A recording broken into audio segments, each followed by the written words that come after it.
शमशेर सिंह पारधी, भीमा नायक, ख्वाजा नायक, हमारी मातृशक्ति रानी झलकारी बाई और हमारी कुल देवी और हमारे खत्रीज और पुरखों को नमन करते हुए यहाँ पे जो 33वां आदिवासी सांस्कृतिक एकता सम्मेलन हो रहा है, यहाँ पर जो आए हैं मेरे भाइयों और बहनों का आपका तहे दिल से स्वागत करती हूँ। अभी मैं यहाँ पे बहुत रैलियाँ आई तो इस उनका भी हार्दिक अभिनंदन और स्वागत करती हूँ।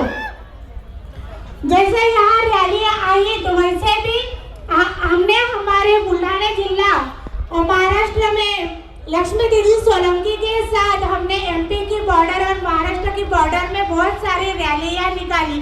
1 से 10 तारीख तक दीदी ने हमारे क्षेत्र में जो भी क्षेत्रीय हमारे सांस्कृतिक एकता महासम्मेलन के प्रचार हेतु एवं वहाँ की जो क्षेत्रीय समस्याएं हैं उनके बारे में दीदी ने हमको बहुत अच्छा मार्गदर्शन किया। अभी मेरा विषय है संगीता बारेला, जयस नारी शक्ति जिलाध्यक्ष बुल्ढाना महाराष्ट्र प्रदेश से आई हूँ। मेरा विषय है कि शिक्षित महिलाओं की जो संस्कृति वर्तमान में संस्कृति की भूमिका क्या होती है, इसके बारे में थोड़ी सी मैं आपके साथ चर्चा करना चाहती हूँ। जैसे कि हमारे प्राचीन काल की महिलाएं थी, वो आर्थिक, सांस्कृतिक और सामाजिक में सक्रिय थी।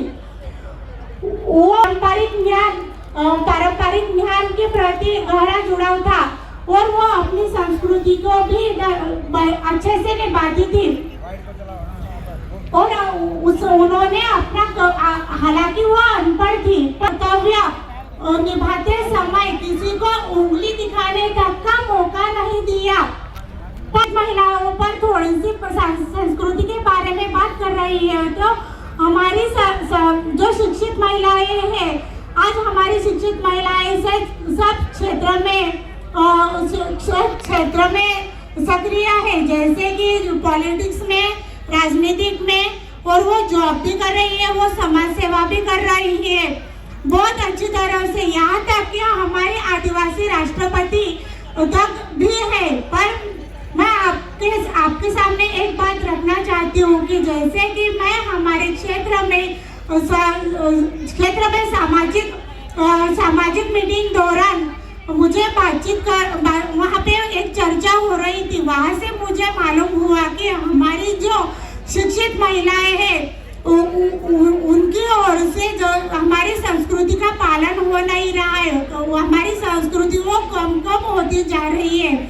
जैसे कि हमारे पुराने जमाने की महिलाएं थी, हमारी माँ थी, हमारी दादी थी, परदादी थी, वो अपने ससुराल वालों के प्रति आदर सम्मान रखकर वो हाथ भर घूंघटा लेती थी। पर अभी क्या हुआ कि वो हाथ भर घूंघटा धीरे धीरे मुंह तक आया, मुंह से वो घूंघटा अभी नाक तक आया। और वो घूंघटा जैसे हम शिक्षित हो रही है, हमारी प्रगति बढ़ रही है, वैसे घूंघटा वो नाक से सर पर तक आ गया। ये बात तो सही, थोड़ी इतनी अच्छी नहीं है पर सही है। पर इसके ऊपर से वो घूंघटा मुंह के नीचे था, वो सर से ये तो हुआ, पर वहाँ से वो कंधे पर आ गया। तो कहाँ से हमारी संस्कृति टिकेगी? आप भी ये भी सोचने की बात है, क्योंकि हम अपने रीति रिवाज, परंपरा, ये संस्कृति के वजह से ही हमारा अस्तित्व है। और हम पढ़ी लिखी, उसमें मैं भी आती हूँ, उसमें हम पढ़ी लिखी महिलाएं कहाँ तक अपनी संस्कृति निभा रही है। तो यहाँ पे मैं आपको एक उदाहरण देना चाहती हूँ कि जो मुस्लिम समाज के हमारी बहनें हैं, वो कितनी भी पढ़ी लिखी होती है, कितने भी बड़ी जॉब पर होती है, ऊपर वो अपना जो बाहर जाते समय अपना बुर्खा वो कभी नहीं उतारती। तो हमको भी आगे से ध्यान रखना चाहिए कि हमारी संस्कृति क्या है और हमारा आदर सम्मान क्या है। और एक बात बताना चाहती हूँ कि जैसे हम जॉब की वजह से या शिक्षा की वजह से गैर आदिवासी समाज में अधिकतर रह रहे हैं, तो कोई हमारी आदिवासी संस्कृति छोड़कर गैर आदिवासी संस्कृति अपना रहे हैं।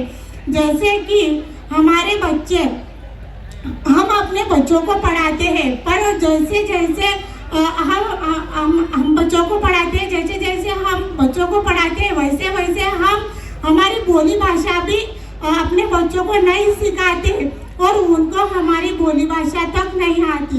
हमारे बच्चों को तो जाने दो, पर यहाँ पे मैं आपको बताना चाहती हूँ कि जो दो भाई रहते हैं, एक भाई शिक्षित रहता है और एक भाई अनपढ़ रहता है।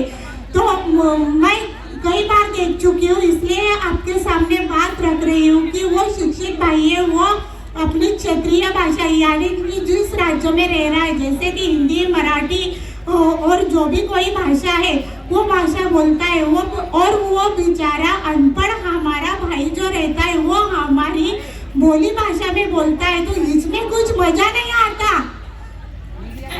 क्योंकि हमको भी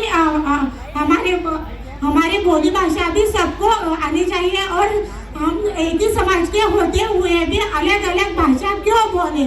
और अधिकतर हमारे जो पढ़ी लिखी लड़कियां हैं उनके बारे में भी मैं बताना चाहती हूँ कि जैसे हमारी पढ़ी लिखी बेटी या जैसे ड्रेस और जींस टॉप पहनती है, ये तो कॉमन बात हो गई क्योंकि ये कोई भी पहनता है, पर जैसे जैसे वो शिक्षित होती है, बाहर बड़े बड़े शहरों में जाती है, तो उसका वो जींस टॉप या वो थोड़ा 1-2